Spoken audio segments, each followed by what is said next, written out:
आज मैं आपको C programming addition of two number का दिखाने चाह रहा हूँ।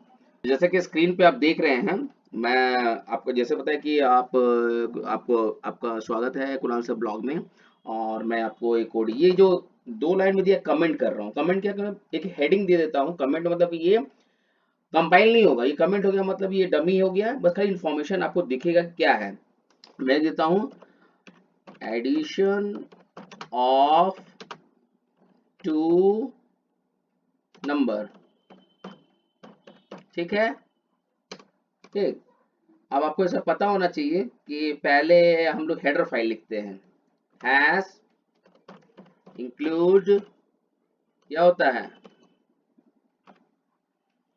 Standard input output stdio.h। यहाँ से स्टार्ट।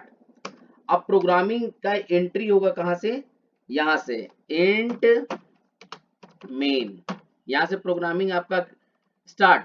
ठीक है। अब यहाँ से करली ब्रेसेस स्टार्ट, क्योंकि तो ये मतलब प्रोग्रामिंग करने का एक अपना प्रोटोकॉल है, जो सिस्टम है। ये भाई आप हेडर फाइल डिफाइन करते हैं, फिर आप इंट मेन करके आप इंटीजर वैल्यू ले रहे हैं तो आप वो देते हैं।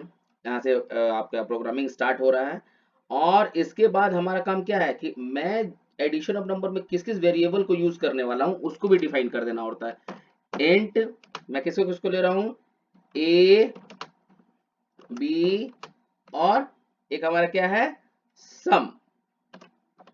सम वैल्यू लिया। ठीक है। अब इसके बाद हमारा क्या होगा इसके बाद हमारा सिंपल सा होगा कि मैं यूजर से दो वैल्यू इंसर्ट करवाऊंगा कि जिसको ऐड करना है। ठीक है। तो प्रिंट एफ, ये जो होता है इससे हम प्रिंट करवाते हैं। ठीक है। Inter two numbers. ठीक है। ए एंड, और ये भी आप गौर कीजिए जो मैं लिख रहा हूं ना यही आपको आउटपुट में दिखेगा भी, क्योंकि मैं यही मैं आउटपुट करवाना चाह रहा हूं। ठीक है। स्लैश एन इन्वर्टर कोमा, यहाँ देखिए मैंने छोड़ दिया इन्वर्टर कोमा। ठीक है। ये दे दिया। अब यहाँ पे आप सेमी कॉर्नर देना होगा, ये देते हैं। फिर स्कैनफ क्यों देते हैं वो भी मैं बताता हूँ आपको। स्कैनअप क्या होता है ना कि कंपाइलर में इसको हम लोग बताते हैं कि ये है क्या। ठीक है। ये आपको दो जो है आपको डेसिमल नंबर है। ठीक है। ये दो नंबर में डिफाइन कर दिया। ठीक। उसके बाद हम लोग क्या एड्रेस भी बताएंगे उसको, दोनों नंबर का एड्रेस भी बता देते हैं, ए और बी।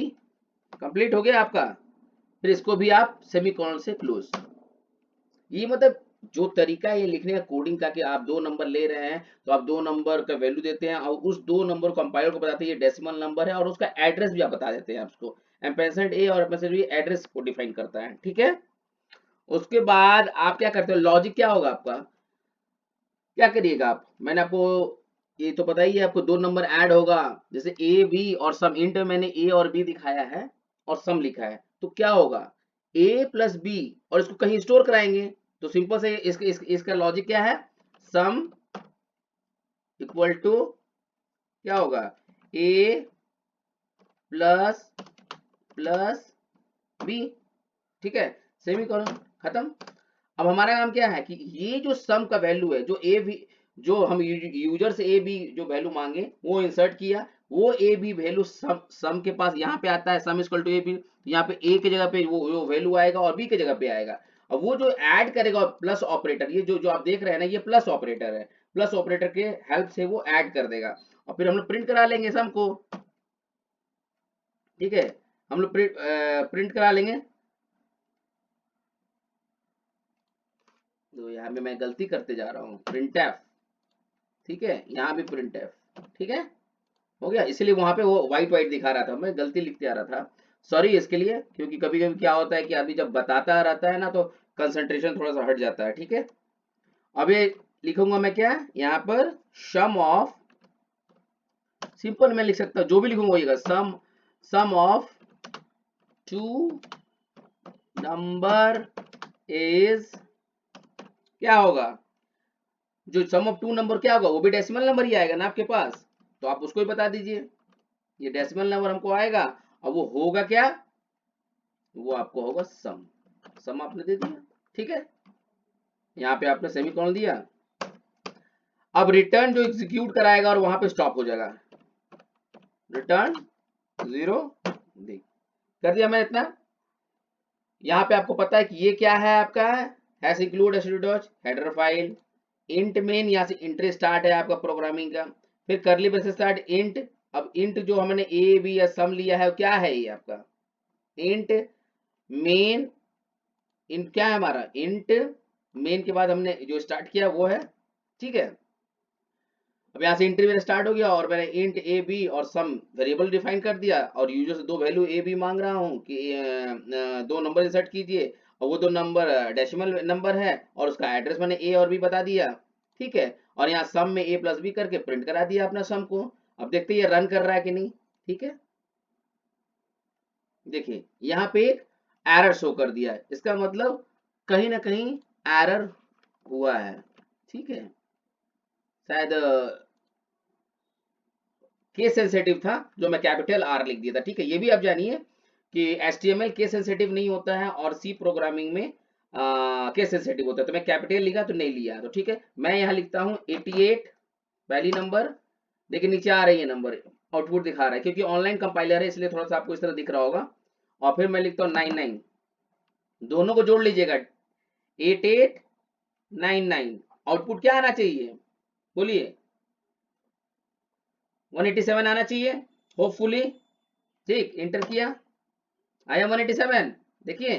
तो ये आपको सिंपल सा प्रोग्राम है, और मैं अगली वीडियो में आपको जरूर मैं और भी थोड़ा इसको ढंग से बनाने की कोशिश करूंगा, C plus plus addition of two number दिखाऊंगा, क्योंकि अभी मैं चाहता हूं ना प्रोग्रामिंग सी और सी प्लस प्लस को साथ लेके चलूं, जिससे आपको कंसेप्ट क्लियर हो, क्योंकि सी प्लस प्लस क्या है, ऑब्जेक्ट ओरिएंटेड प्रोग्रामिंग है और सी प्रोग्रामिंग है, तो दोनों में ये डिफरेंस होगा, ऑब्जेक्ट को वहां पे हम लोग ऑब्जेक्ट ओरिएंटेड क्या होता है और सी प्रोग्रामिंग क्या होता है। तो एडिशन, ये सिंपल प्रोग्रामिंग इसलिए जरूरी है ना, वास्ट प्रोग्रामिंग बताकर आपको कंफ्यूज नहीं करना है, आपको सिर्फ लॉजिक समझना है कि करना क्या है, उसके बाद धीरे धीरे आप करते रहोगे, प्रैक्टिस करते रहोगे, सारा क्लियर हो जाएगा, और ये बहुत ही बेनिफिट देगा आपको। जैसे आज के डेट में आपको पता ही है, ऐप है, सॉफ्टवेयर बन रहा है, जितने ऐप बनते हैं, तो फ्यूचर में आपको आईटी कंपनी में काम करने में सुविधा होगी, जब आप इनिशियल स्टेज पे जब कोडिंग सीखते हैं, तो बहुत ज्यादा कंसेप्ट आप क्लियर करके आगे बढ़ोगे, तो जरूर आपका बेस्ट आउटपुट मिलेगा, ठीक है।